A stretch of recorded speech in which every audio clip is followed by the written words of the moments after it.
Hey, what's up, how's it going? It's the boy non Soyce in the morning, or even depending on where you are right now. So I'm coming at you with a new video. It's gonna be what if Naruto killed Sasuke during part 1, part 6. Yes, it's been like 2 weeks since the last part. I've been trying to get this out. I kinda had some writer's block, I guess, for this, but I finally got this part out, which is what I've been wanting to do for a while. So yeah. Uh yeah, I think tomorrow is probably when I'm gonna get out. What if Deku had the Sharingan? Part point five, part 3.5. So yeah, is that's gonna be going over giving Aizawa the Sharingan, which is I'm gonna retcon that he's gonna have it now, and it's gonna kind of change some stuff in it, and that's what I'll be going over. So yeah, let's get right into the video. Last episode, we went over the battle between the brothers Sasuke and Itachi. As the two fought, Itachi could tell that he couldn't beat his little brother. Because of the power that he displayed, he decided that it was time to tell him the truth of the Uchiha clan's demise.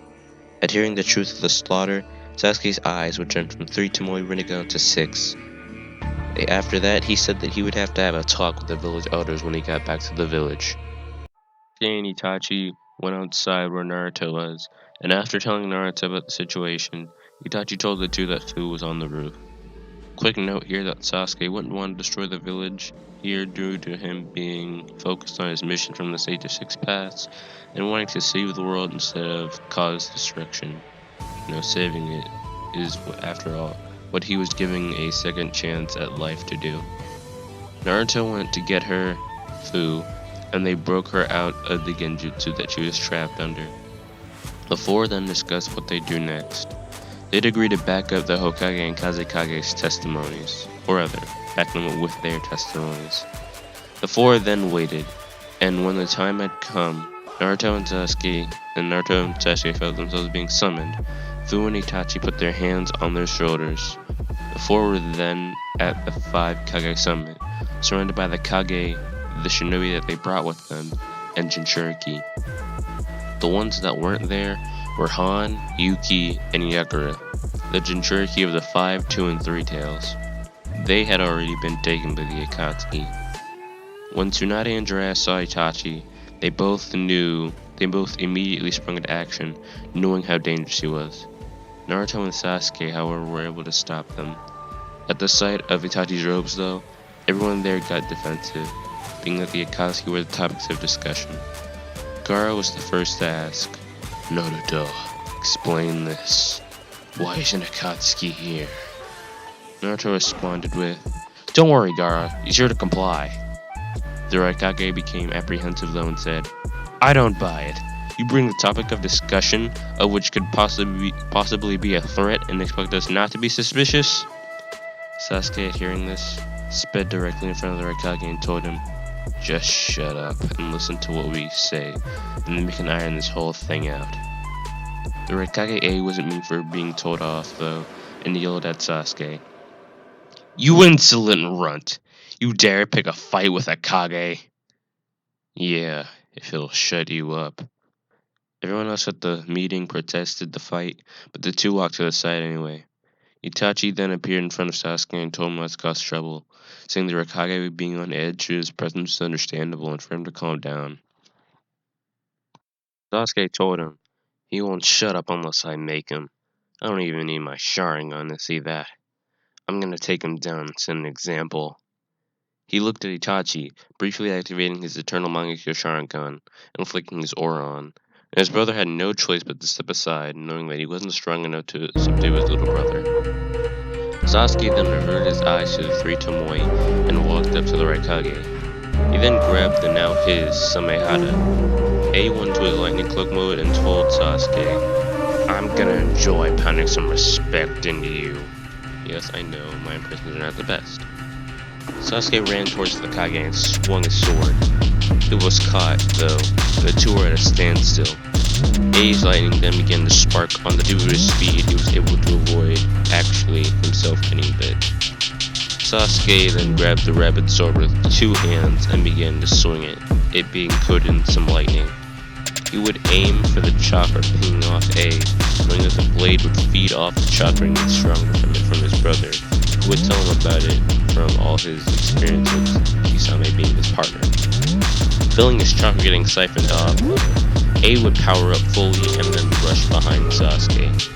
He directed most of his lightning to his hand, and just as he was about to punch him, Sasuke activated his Mangekyo, and before he could get hit, protected himself with the ribcage. He then said, "Time to end this." Now it was his turn to speed behind the right Kage. He used his Chidori and rammed it into him. His lightning proved to be more powerful than the cloak and pierced the lightning armor. A was sent tumbling back, and Sasuke appeared in front of him and pinned him down with his Susanoo arm. "You're lucky I only pierced your lightning and not your actual body. Smart enough to know that I shouldn't cause heavy damage to a Kage. I just hope this wise stroke to my power. So, are you ready to listen now?" A knew he was beaten. He could tell this kid was strong, and might have not even seen the limit of his strength. He then conceded to his defeat. Tsunade then walked over to the two and said, "As you can see, Sasuke is extremely strong, beyond the level of even a Kage. That's because over the past 2.5 years, he and Naruto have cultivated the chakra that they had received from the Sage of Six Paths from the Legends." Everyone at the summit was shocked. They couldn't believe what they had just heard, some not even believing the Sage was real. So, Naruto went over to Sasuke and said, "Let's show them what we can do, Sasuke." He got a nod, and they both accessed their powers, Naruto going to Sage of Six Paths mode with his True Secret Orbs, or rather his Six Paths Sage mode with his True Secret Orbs, and Sasuke activating his new pair of 6-Tomoe Rinnegan. Tsunade even had the medical ninja who worked on Sasuke when he died show the records that proved that he was dead for a prolonged amount of time to show that he was brought back to life. All this proof, everyone had to believe that what Tsunade said was true. Then, just as Sasuke was about to go over and help A up, though, they heard, "Impressive, Sasuke-kun." Everyone looked up and then saw where it came from. When they looked up, they saw 3 men close to the ceiling appearing from out of nowhere. They were Toby, Orochimaru, and Pain. Before anyone could react though, Pain stuck his hand out and said, "Almighty push." Hearing that attack and knowing it from training with Sasuke though, Naruto had generated enough of his Kurama avatar so that he could shield the people, but the ground still collapsed from under them, and everyone fell to a lower level. As they were falling, Naruto went to his Six Paths Sage mode and began to try and fly around to catch people. Before he could, Orochimaru had used his summoning jutsu to summon a snake that had made Naruto busy, and he had to go and catch him. While Naruto was occupied, Pain also used the summoning technique, but for him, he summoned 2 of his paths of pain, the animal and the Asura. The animal path summoned its rhino and its 3-headed dog. As those fell, Itachi and Sasuke had to use their Susanoo to try and keep them from crushing anyone. Gaara was able to help Naruto help everyone land easily and safely with his sand, and Naruto would grow extra arms. But by the time of the landing, the Akatsuki had ganged up on Roshi and killed him.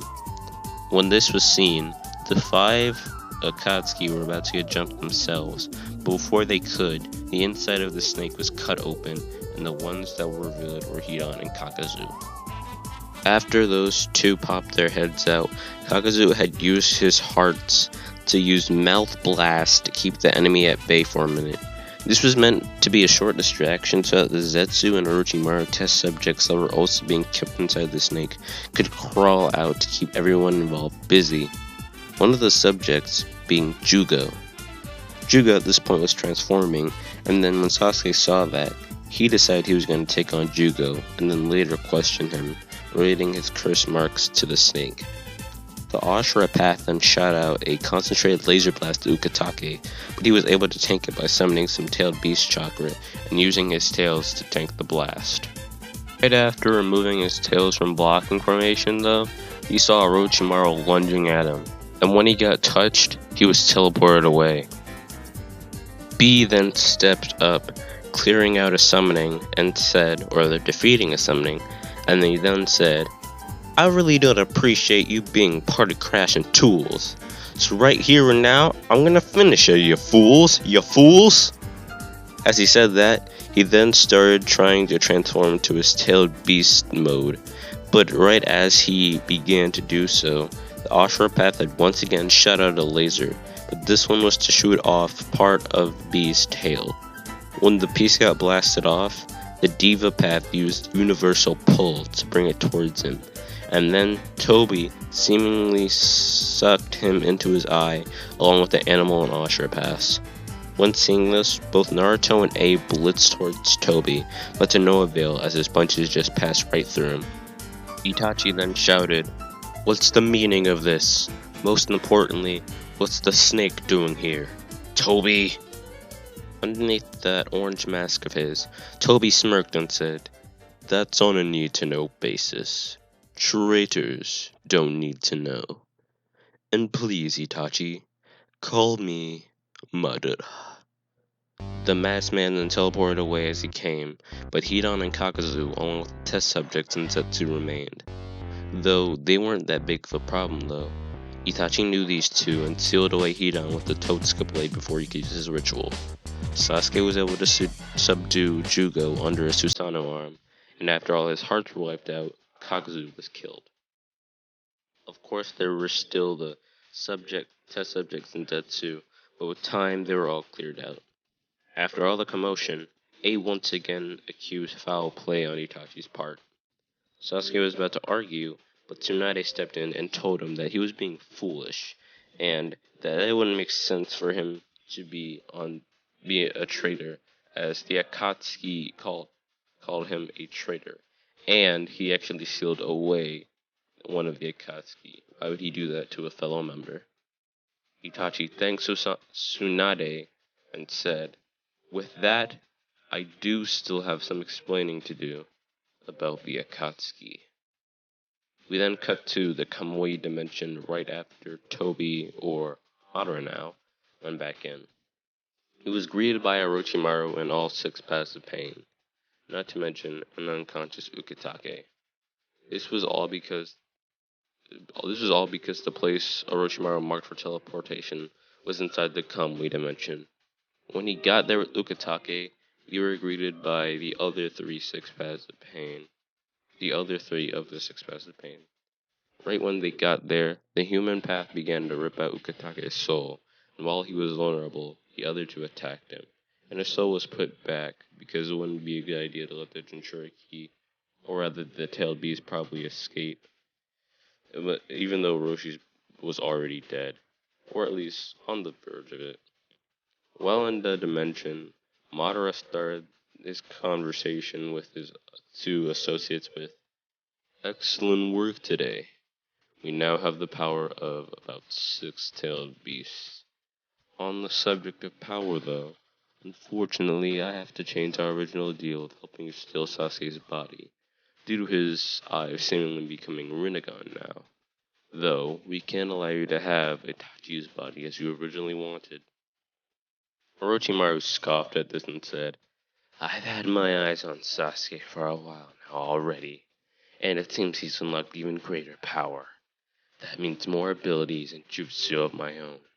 You really expect me to let you change our deal? The reason I joined back up with you.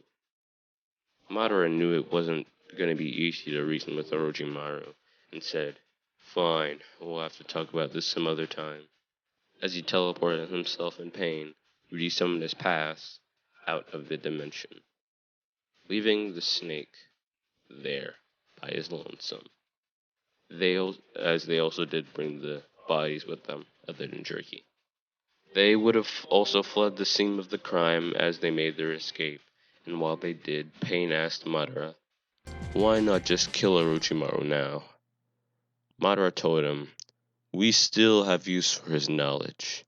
Not to mention, we both know how wily and lively that snake is, like an Uzumaki coyote.